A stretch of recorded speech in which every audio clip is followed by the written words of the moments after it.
Hey guys, how's it going? I miss you. I hope you're all doing well.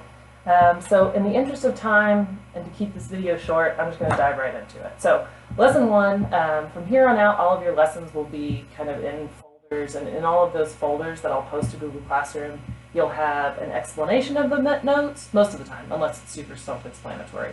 A copy of the completed notes, a copy of blank notes if you want to follow along like that, you can do so, and a copy of the homework. So the homeworks are what I'll be focusing on the live videos that I'll also post to Google Classroom afterward. I'll do half of those with you, and then if you have any other questions, I'll do those with you too. Okay, so let's go ahead and get started. For the notes, number one is just like blank boxes. I think we're a little past that. So I'm going to dive right into the number ones. So number two is a great place to start. Here's our box. Do you remember when we would have we'd view a blank box, and to multiply binomials, we would have the terms of our binomials here, and then we'd fill in the box with the product of our column and our row. Well, this is the same thing. We're factoring, so we have our trinomial first. We just need to work backwards. In the boxes that we're starting on, our trinomial is already split.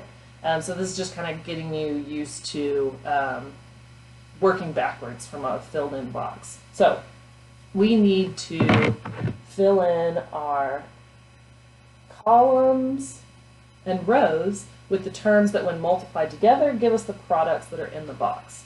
Let's start with x squared. Well, what times what is x squared? That's pretty simple. X times x is x squared. Okay, well now that we have the row here, we know that this row is x. All right, so what times x gives us 5x? Well, it's 5. Yay. And now that we know our column here, x times what gives us 3x? Well, it's 3. So once we have these pieces on the outside, the last box is just kind of a check your work kind of thing. 5 times 3 is 15, so we know we did this correctly. So that means our factored binomials are x plus 3 and x plus, I said that backwards, x plus 5 and x plus 3. X plus 5 times x plus 3.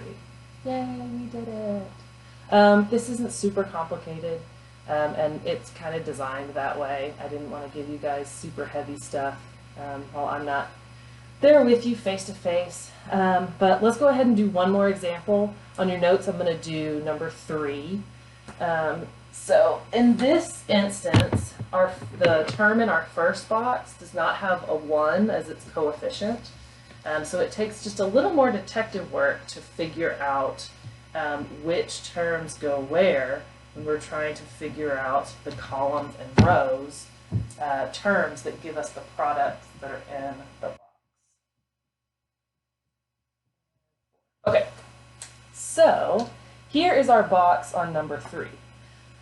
So we need to figure out the terms in our columns and the terms in our rows.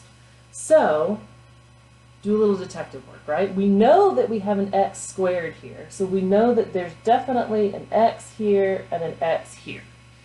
We just need to figure out where the heck this 2 goes. To figure that out, let's look at the following terms going down the column and across the row. So when we go down to the column, oh, we've got an x here. What times x is 1? I'm sorry, I gave it away. What times x is x? Well, it's just 1. Okay, so let's kind of work our way around. Instead of doing this term first, we can kind of do it last and fill in the other pieces. So since we already know this row, let's do this one. Instead of this being kind of our check our work portion, we can use this to determine the other pieces that are going to go on the outside of the box. So 1 times what is 4? Well, 1 times 4 is 4.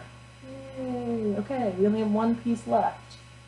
We need to figure out where this 2 goes. Well, it clearly doesn't go here, right, in the column, because 2x is never going to give us an x. There's no world that exists where we can multiply 2x by a whole full number and it will give us x. We know it doesn't go there, so it has to go out here.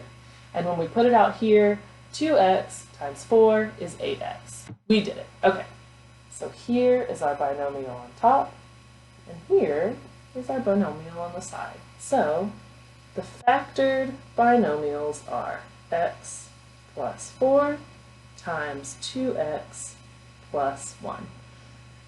Yay, we did it. Okay, so I'm confident you guys can kind of take it from here. I will start the tutorial videos tomorrow, Tuesday. I'll do like a midday. I'm thinking between noon and 1. You can kind of hop in whenever you want. I will email you all the link, and I will also post it in your Google Classroom. And you can hop in and hop out whenever you want to get help. And also, I'll post all of that. I'll record it and then post it to Google Classroom as well. Okay, that's all I have for you. Have a great day. I miss you all.